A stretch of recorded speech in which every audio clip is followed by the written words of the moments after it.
Hola, buenos días a toda nuestra comunidad educativa. De antemano pedimos disculpas por el tema de conectividad, pero fue supremamente complicado hacer el Facebook Live. No nos dio la conectividad, entonces pedimos disculpas. Bueno, nuevamente, porque sabemos que tenemos nuevas personas en nuestro Facebook, me presento, Angie Carlos, orientadora de la jornada de mañana de bachillerato. Nos acompaña también nuestra compañera Paola, de bachillerato, nuestra compañera Marcela, orientadora de primaria, y nuestra compañera Dayana Rodríguez, de inclusión. Bueno, el día de hoy vamos a trabajar sobre un tema que es de gran interés e importancia para todos. Para esto tenemos un invitado al que ya le haremos su presentación. Básicamente es que vamos a hablar hoy sobre qué es una tutela, qué es un derecho de petición, cómo puedo acceder a este servicio, ¿sí? Si necesito o no de un abogado. Estos son dudas que vamos a ir como respondiendo durante el transcurso de esta sesión. Entonces, Marce, te doy la palabra para que nos puedas pues dar un poco, pues digamos como presentar a ese invitado que tenemos para el día de hoy. Bueno, buenos días para todos. Nuevamente, como lo dijo Angie, pues tuvimos que hacer unos planes ABCD para poder llegar con ustedes a para llegar con ustedes presentándoles este tema. Pero bueno, aquí estamos y ante todo esperamos que sea para utilidad de ustedes. Hoy nos acompaña el abogado Wilger de ASA.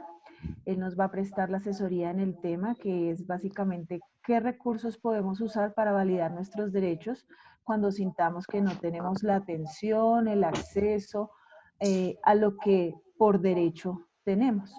Estos dos recursos son la acción de tutela y el derecho de petición. Wilger lleva un tiempo desempeñándose en este campo, en la defensa y la promoción de estos derechos fundamentales, y pues tiene todo el conocimiento y la experiencia para poder orientarnos. Entonces, la idea inicial era que pudiéramos tener un contacto en vivo, en caso de ustedes tener preguntas, de una vez poderlas responder, pero pues esta nueva contingencia nos lleva a dejar las preguntas como en suspenso. Nosotros tomamos nota y trataremos de hacerles llegar la respuesta y la orientación frente a la inquietud que puedan tener. Entonces, ya con esta presentación los dejo con Wilger y pues muchas gracias por acompañarnos en este espacio. Ok, muy buenos días para todas. Bueno, la idea es comentar un poquito acerca, como lo decían en la introducción, de los mecanismos que tenemos pues, permanentemente, pero especialmente en esta situación de emergencia, para que las personas puedan garantizar sus derechos, puedan hacerlos valer y demás. Entonces, la idea es arrancar con dos herramientas que desde lo jurídico son muy básicas. Voy a tratar de conectar aquí la pantalla que estoy viendo para tener, digamos, un poco una idea más clara. No sé si está viendo ahí la presentación. Y ahí la vemos. Pero esperen un momento, la cambio por esto. Bien, perdón. ¿Ve mejor ahí, más clarita? Sí. Listo. Entonces, digamos, la idea es profundizar un poquito sobre este tema y principalmente creo que lo de más urgencia un poco y lo más efectivo es el tema de la acción de tutela. Digamos que es una acción que muchas veces escuchamos en lo que cotidianamente, pero pocas veces sabemos utilizarla. Entonces, lo primero es decir que la acción de tutela es un mecanismo que trae la Constitución desde el año 91 para que las personas que crean que tienen alguna o que se les está afectando algún derecho fundamental, pues puedan acudir ante los jueces en cualquier momento para pedir el restablecimiento de ese derecho. Entonces, lo primero es como entender un poco cuáles son esos derechos fundamentales que pueden o que más habitualmente son vulnerados y que, digamos, de cara a lo que hemos visto en esta emergencia, son los más afectados. Entonces, aquí hice un listado de algunos, son muchos más, son aproximadamente 40 y pico que están reconocidos en la Constitución, pero aquí, pues digamos, los que más impacto tienen, ¿no? Entonces tenemos el derecho a la vida, el derecho a la igualdad, el derecho al trabajo, el derecho de petición, el derecho a la salud, el derecho a la habeas data. Algunos de estos, como les digo, en esta situación de emergencia, se vuelven un poco más complejos y se tienden a vulnerar más. Por ejemplo, el derecho al trabajo. Seguramente muchas de las personas que están en el grupo van o han tenido en estos días dificultades con que los despiden, con que les suspenden su contrato de trabajo y no les pagan el salario, etcétera. Entonces, esa es una de las cosas que puede protegerse también por vía del derecho al trabajo y es de las consultas que más se reciben. Finalmente, muchas empresas en esta situación han tenido que parar, no han pagado las nóminas o no tienen cómo pagarlas o no quieren pagarlas. Entonces han mandado a sus trabajadores con licencias no remuneradas o les han suspendido el contrato de trabajo o incluso los han despedido. Entonces, la acción de tutela es un mecanismo válido e idóneo para poder en este momento proteger ese tipo de derechos y ya tenemos en días recientes varias sentencias a nivel nacional donde se les ha protegido a las personas su derecho al trabajo y se les ha ordenado el reintegro cuando se ha ordenado esto. Aclarando, desde luego, que lo que está prohibido es que la situación de emergencia se utilice como una justa causa para suspender los contratos de trabajo o para darlos por terminados. Desde luego que si la persona comete una falta o desconoce su reglamento de trabajo, no cumple sus obligaciones, pues podrá ser despedida. Igualmente, que si el empleador determina despedirla sin justa causa y pagar la indemnización, eso tampoco está prohibido. Lo que está prohibido es que esta emergencia dé lugar a ese tipo de despidos. Entonces, esa es una como de las situaciones más recurrentes en esta situación de emergencia. Lo mismo el derecho a la salud, también es uno de los que más se ha vulnerado ahorita. Finalmente, muchas personas que estaban en tratamientos médicos, pendientes de recibir medicamentos, pendientes de citas médicas, pues les han suspendido esos servicios bajo los parámetros del Ministerio de Salud, pero pues digamos que eso tiene también unas limitaciones. No se trataba de parar todo el servicio de salud, sino que si alguien de verdad necesita acceder a ese servicio, sea por coronavirus o sea por cualquier otro tipo de complicaciones de su salud, que sean graves, desde luego, es decir, los temas ambulatorios pues no están aquí protegidos, pero pues hay personas que de pronto necesitan en este momento que les renueven órdenes de medicamentos que no pueden suspender su consumo porque son medicamentos de los cuales depende su vida y no se los están suministrando, puede también acudir a la acción de tutela para esto. El derecho a la salud tiene una particularidad y es que hay una ley específica que lo regula como derecho fundamental y que le da, digamos, esa relevancia, entonces uno puede acudir a invocar esa ley para que por vía de tutela se haga efectivo. También, digamos, otro tipo de suministros. Se me ocurre, por ejemplo, hay personas de la tercera edad de muy mala condición económica que requieren, no sé, pañales, por ejemplo, para su cuidado y no se los están suministrando. Entonces, eso hace parte del derecho a la salud y se puede también afectar por esta vía.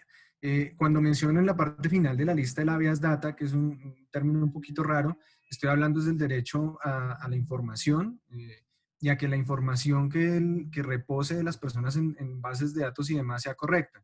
Entonces, otra situación que hemos tenido frente a este derecho del habeas data de cara a la tutela en esta situación de emergencia tiene que ver, por ejemplo, con personas que necesitan las ayudas que está suministrando el gobierno, los auxilios económicos y demás, y por algún error en las bases de datos de alguna entidad no está correcta su información y se les está negando. Entonces, de pronto les están diciendo, no, usted tiene trabajo, no tiene derecho a reclamar su subsidio cuando la persona en realidad está sin trabajo y lo que pasa es que no le han actualizado la información correctamente. Entonces, por esa vía, uno podría, por vía de la tutela, pedir que se corrija la información, que se actualice la información en debida forma y que digamos, la persona pueda acceder a sus auxilios y en este momento se le están privando. Lo mismo que si no se le permite, digamos, inscribirse o que se le validen sus requisitos en las bases de datos. Entonces, ese es el tipo de situaciones más recurrentes que hemos visto desde la práctica jurídica en estos días y son las que dan lugar un poco a la acción de tutela, digamos. Como les digo, hay muchos más derechos, ahí está la libertad de cultos, está el libre desarrollo de la personalidad, un montón más, que digamos que en este momento de emergencia pues no son tan recurrentes como estas que les he señalado, sobre todo de cara al derecho al trabajo, la salud, el derecho a la información, también un poco el derecho de petición, que lo mencionaban ustedes en su introducción. El derecho de petición es solamente uno de los derechos que se puede proteger por vía de la tutela y pues hace referencia a que la persona tenga derecho a acudir ante las autoridades para que para pedir cosas, para solicitar reconocimiento de derechos, para solicitar información y demás, y que cuando no se contesta a tiempo, cuando la entidad no da una respuesta a tiempo, pues también da lugar a la acción de tutela. Y hay que aclarar una cosa, no es necesario, porque mucha gente de pronto a veces tiene esa confusión, no es necesario agotar el derecho de petición previamente a acudir a la tutela. Si la entidad o la autoridad que sea está vulnerando un derecho fundamental, uno acude directamente a la tutela y no es necesario acudir a un derecho de petición. Además que, digamos que, por ejemplo, frente al tema de la salud, cuando uno va al médico y tiene su orden y su autorización de medicamentos o de procedimientos urgentes, pues ya ahí se entiende que uno ya le pidió la atención en salud a la entidad y con eso ya tiene. No es necesario, digamos, acudir al derecho de petición previamente para acudir a la tutela, sino que si hay algún derecho fundamental en juego que va a ser muy importante o que es de vital importancia para la gente, pues puede acudir a la acción de tutela. Entonces, ahora sí, digamos, en este cuadrito, como un resumen muy rápido de qué es exactamente la acción de tutela. Lo primero, ¿quién la puede interponer? Cualquier persona. Digamos, aquí colocamos natural o jurídica, pero desde luego que en esta situación de emergencia los que más sufren son las personas naturales, las personas, los seres humanos, pues los ciudadanos de carne y hueso. Y se puede interponer en todo momento, es decir, no hay una limitación, no importa que los juzgados estén cerrados, no importa que no estén corriendo términos, y por eso ahorita más adelante les voy a indicar cómo es el mecanismo para presentarla en esta situación de emergencia en que los juzgados están cerrados y no tenemos términos. Entonces, se han habilitado unos correos electrónicos para que la tutela se pueda gestionar por vía electrónica y las personas no tengan que desplazarse y tampoco pues vean limitado esa posibilidad de acudir a la tutela. Qué pena ahí yo te pregunto, es decir, Sí, claro. que ninguna persona, ningún ciudadano, independientemente de su estrato socioeconómico y demás, no necesita la representación de un abogado para redactar o para presentar ya sea un derecho de petición o una acción de tutela, o sea, cualquiera. Para nada, para nada. Cualquier ciudadano lo puede hacer y de hecho tanto el derecho de petición como la tutela tienen la virtud, digamos, que no requieren mayores formalidades. Lo importante en el derecho de petición es que uno sea claro en lo que está pidiendo, es decir, que sea específico en lo que requiere y en la tutela, pues que sea muy claro también en los hechos para poder llevar al juez al convencimiento de que efectivamente es un derecho fundamental el que se está vulnerando. Entonces, decir, el siguiente cuadrito es ante quién se interpone la tutela, ante los jueces, cualquiera, cualquiera. Es decir, uno no tiene que saber qué clases de jueces hay, que hay jueces laborales, de familias, civiles, uno no tiene que saber eso, sino ante los jueces. Y en esta situación de emergencia, particularmente con que uno dirija la tutela ante el juez de la ciudad que corresponda, ya, digamos, allá quien recibe el correo es quien determina a quién se le asigna esa acción de tutela, no tiene ninguna formalidad. Incluso, digamos, en condiciones normales se puede presentar verbalmente. Obviamente, pues en esta condición hay una restricción porque pues no hay quien la reciba, pero con que uno mande un correo electrónico especificando los hechos que están dando lugar a la violación de un derecho fundamental, con eso es suficiente. No requiere una formalidad, no es como presentar una demanda que lleva un montón de fórmulas, que uno como abogado echa ahí carreta y títulos y invocación de normas. No, el juez tiene el deber de entender y de acomodar, digamos, los hechos al derecho fundamental que uno está reclamando. De todas maneras, sí es importante y pues quien tenga la posibilidad de hacerlo a través de las páginas de internet de la Secretaría del Senado, de la Presidencia, ahí está la Constitución Política. Entonces uno puede entrar, mirar la Constitución Política y ahí están los derechos fundamentales. Uno mira del artículo 11 al 44 y eso es un catálogo de derechos fundamentales. En teoría, digamos, cualquier persona o toda persona debería conocerlos, pero pues es difícil que todos alguna vez hayan hecho la tarea de mirar la Constitución, pero para los que no lo hayan hecho y quieran, digamos, tener un poco más de claridad, buscan la Constitución, ahí están, del artículo 11 al 44 están los derechos fundamentales, incluso creo que por allá en el 45 y 46 están los derechos fundamentales de los niños, que aunque no están catalogados por la Constitución como derechos fundamentales, pues los tratados internacionales sí los traen así, entonces cuando se trata, por ejemplo, de afectaciones a menores, con mayor razón tienen que darle prioridad a la tutela. Como les decía ahorita, ¿qué protege derechos fundamentales? Los que están en la Constitución que les acabo de mencionar y algunos otros que están como el derecho a la salud, que es el de la ley 1751 que les mencionaba ahorita, pero ahí está el catálogo, digamos, completo, más lo que son derechos de los niños. Y también se pueden... Wilker, discúlpame. Señora. Sí, te oigo. Discúlpame y me devuelvo al primer cuadrito que tú tienes. Tú hablabas sobre quién podía interponer una acción de tutela o un derecho de petición, pero en el caso de las personas con discapacidad, ¿hay algún requisito? ¿Necesitan algún representante legal? ¿O en esas personas, cómo se podría hacer? las personas que no tengan, que no puedan valerse por sí mismas, como por ejemplo los menores de edad muy pequeños, porque si el menor de edad puede escribir la tutela, lo puede hacer, no hay lío. Pero las personas que por alguna razón no lo puedan hacer porque no tienen, por ejemplo, hay personas que no saben leer y escribir, hay personas que están enfermas y no pueden desplazarse a buscar un computador para escribir su tutela en este momento, entonces la puede escribir cualquier otra persona en su nombre. Lo importante es que al dirigirla, pues aclare puntualmente quién es y por qué está actuando en representación de esa persona, pero válidamente puede ser un representante legal en el caso de los niños, los padres, un hermano, la persona que conviva con él en este momento, quien sea su cuidador. Lo importante es que en la tutela quede muy claro quién es la persona que está actuando en nombre de la otra y cuál es la razón para que la persona afectada no pueda ejercer su derecho, pero es válido que lo haga cualquier otra persona, no se necesita poder ni una autorización específica para eso. Por ejemplo, si estamos hablando de una persona de un adulto mayor que está en una condición de enfermedad muy grave, que no puede hablar, que obviamente no maneja un computador. Muchos en muchas situaciones pueden ser incluso personas que no puedan leer ni escribir. Entonces, un hijo, el nieto o la persona que los cuida puede sentarse, escribir la tutela y aclarar: mire, soy fulanito de tal, me encargo del cuidado de esta persona, está en esta condición y los derechos que le están violando son estos y estos y estos por tal y tal razón. No hay formalidades tampoco frente a eso, ni necesidades de poder y demás. Listo, gracias. Vale. ¿Contra quién? Se puede interponer contra autoridades públicas, estamos hablando de entidades del gobierno, entidades distritales, etcétera, o contra entidades particulares también. Es decir, si alguien tiene, por ejemplo, problemas con sus servicios públicos, fíjense que en este momento hay una restricción del gobierno para que a las personas no se les suspendan los servicios públicos fundamentales, el agua, la luz, el gas. Entonces, si de pronto alguien tiene algún problema con una suspensión y la empresa se niega a reconectarle el servicio, pues puede también accionar contra estas empresas que en su mayoría son privadas, que son particulares, pero que, digamos, tienen el deber de contestar esas peticiones y de garantizar esos derechos fundamentales.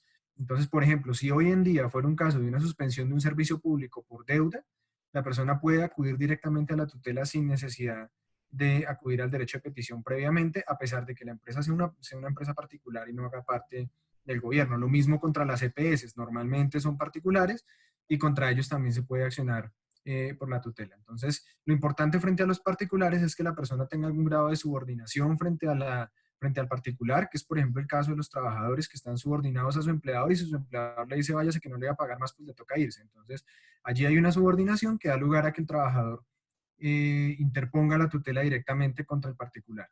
De indefensión, es más o menos el mismo caso, también el caso de las EPS, también el caso de las empresas de servicios públicos, cuando la persona pues materialmente está indefensa, si vas y no te atienden, y si vas y no te dan los medicamentos, o si no tienes ninguna vía de atención, o si te niegan un medicamento, pues quedas en una situación de indefensión porque tampoco tienes más a quién recurrir. Entonces la solución ahí es, como les digo, acudir ante el juez para que haga esa defensa.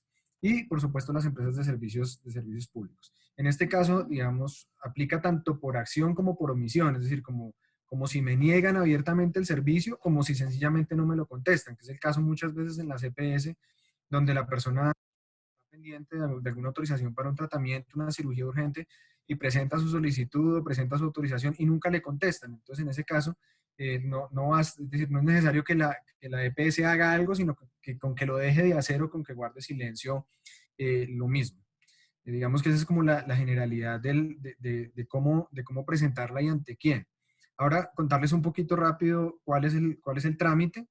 El trámite, pues desde luego, primero la presentación. Entonces, la presentación va a requerir, como les decía ahorita, un escrito por correo electrónico en este momento, donde uno exponga lo más clara y brevemente posible cuáles son los hechos por los que está interponiendo la tutela, cuáles son las violaciones de sus derechos fundamentales que está sufriendo. Presentar ese escrito, radicarlo, enviarlo por correo electrónico con las pruebas que tenga. Entonces, digamos, el tema de las pruebas aquí se complica un poquito, pero le toca a la persona en esta contingencia las pruebas que tenga, mandar la foto, tratar de escanearla. En este momento, pues quien tenga un celular con datos, pues puede descargar una aplicación que tenga escáner, que digamos puede escanear un poco más fácil los documentos y que no queden tan pesados. Y mandar sus pruebas, es decir, la autorización de los servicios médicos, si ese es el caso, o la copia de la historia clínica, o el recibo de servicios públicos, o la carta de despido. Ese tipo de documentos son los que se envían allí.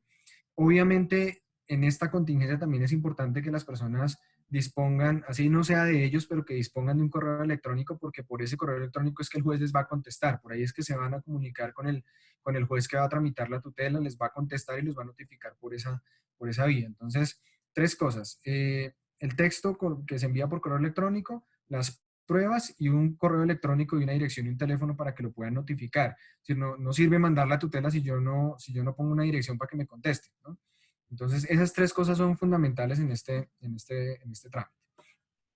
Se presenta la acción de tutela y el juez va a disponer de 10 días para contestar, 10 días hábiles para tramitar la tutela, para emitir una sentencia, que es donde el juez va a decir si la persona tenía razón o no la tenía, y en esos 10 días, pues, digamos, las tutelas están fallando en ese caso, porque además, si el juez no tramita la tutela dentro de los 10 días, es una causal de mala conducta sancionable con destitución. Entonces los jueces no se arriesgan a ese tipo de cosas. Hago una pregunta ahí. Señora. O sea, pero ese tipo de cosas pueden pasar, ¿sí? O sea, digamos, no sé, digamos que con tanta dificultad que tenemos hoy en nuestro campo judicial, si el juez, digamos, si una persona interpone a tutela y demás y no se le da respuesta en esos 10 días, ¿qué pasa ahí? ¿Qué puede pasar? Sí, en ese caso, la persona tendría que mandarle un correo al Consejo Superior de la Judicatura. Ahí en la página de la rama judicial está el correo de contacto de ellos y ponerla para que una vez investiguen al juez. Digamos, en este caso, el control disciplinario del juez está en cabeza del Consejo Superior de la Judicatura y ellos son los que harían ese trámite. Si llegan a establecer que efectivamente el juez no cumplió con el término para fallar, ellos mismos incluso reasignan la tutela a otro juez para que el juez la resuelva inmediatamente. Pues ahí no hay un término, pero pues es el término de la distancia. Pero como les digo, en esta materia, digamos que los jueces, normalmente yo no conozco el primer caso donde una tutela se demore más, salvo cuando se trata de tutelas que tramiten las altas cortes, de la Corte Constitucional, el Consejo de Estado, la Corte Suprema, que son tutelas que sí se demoran un poco más, pues porque ellos, digamos, tienen algunas reglas particulares, pero estas tutelas, digamos, habituales por temas de salud, de trabajo, etcétera, las conocen los jueces ordinarios y ellos no suelen demorarse, además que tienen instrucciones en este momento de emergencia para contestar y para tramitar en tiempo. Lo otro que les quería contar es que cuando se trata de situaciones demasiado graves, demasiado urgentes, que no pueden esperar ni siquiera los 10 días, como por ejemplo el caso de una persona que esté necesitando una diálisis, que si no se la hacen a diario o cada 2 días, pues va a quedar en una mala situación y no se la están suministrando. En ese caso uno puede solicitarle medidas cautelares al juez. Cuando pongo aquí al final el tema de las medidas cautelares, es eso, es decirle al juez de entrada en el correo, mire, esta situación es tan grave que necesito que usted, antes de dictar sentencia y antes de analizar todo el caso, ordene una medida inmediata. Entonces, en ese caso, por ejemplo, que es un caso muy habitual, que es el caso de las diálisis, el juez apenas recibe la tutela y mira los hechos, inmediatamente le ordena a la EPS garantizar la diálisis, independientemente de si la tutela procedía o no, si la persona cumplía o no cumplía con los requisitos, las ordenan inmediatamente. Es decir, esto es un tema de un día para otro, máximo 2 días en que los jueces pueden decretar esas medidas cautelares. No para todos los casos, porque pues, digamos, uno sería feliz con que le resolvieran siempre dentro de 1 o 2 días. Por ejemplo, la persona que fue despedida, pues en ese caso el juez se va a tomar los 10 días y no le va a dar suficiente urgencia, pero en temas de salud o en temas de vida, sí los jueces suelen acceder a esas medidas cautelares. Lo otro que les quiero contar es que si el juez concede la tutela, es decir, pasados los 10 días el juez emite su sentencia y dice, sí, la persona efectivamente tenía razón y da la orden de que se le garantice su derecho fundamental. El juez mismo fija el término para hacerlo, normalmente puede ser términos de 48 horas, de 2 días, de 1 semana, según la gravedad del asunto. Y si la autoridad o la entidad contra la cual se está interponiendo la tutela no cumple con el fallo, hay una medida que se llama el desacato. Entonces la persona puede nuevamente por el correo electrónico poner en conocimiento del juez que no le dieron cumplimiento a su orden de tutela, que siguen sin garantizarle su derecho fundamental, y el juez va a decretar el desacato. Ese desacato implica, primero, ordenarle a la autoridad superior o a la entidad de control que garantice el cumplimiento del la orden que haya emitido se ha de garantizar el tratamiento, el reintegro, etcétera. Y la advertencia de que si no se cumple la orden de manera inmediata, el juez puede ordenar incluso la privación de la libertad del funcionario que haya desacatado la tutela. Entonces, esas son como las herramientas importantes que tiene la tutela para garantizar este tipo de derechos. Como les digo, puede llegar incluso a la privación de la libertad. Si es un funcionario público, lo destituyen también si no cumple la tutela. Entonces, digamos, es una herramienta quizá la más efectiva que tenemos en este momento. No sé si hay alguna otra inquietud. No, yo creo que pues ha estado bien. La información muy apropiada para el tema. De pronto, así como un cierre, esta semana hemos trabajado todo el tema como de violencia intrafamiliar, pues porque tú sabes que en esta época y en este momento pareciera que se está incrementando. Digamos que cuando una persona está siendo violentada, ¿sí? No sé, ¿tú qué consideres o como qué mecanismo puede utilizar esa persona para acceder más rápido a la atención del sistema judicial? Sí, mira, en este momento se han tomado varias decisiones frente al tema de atención de violencia intrafamiliar, de violencia de género y de maltrato a los menores de edad.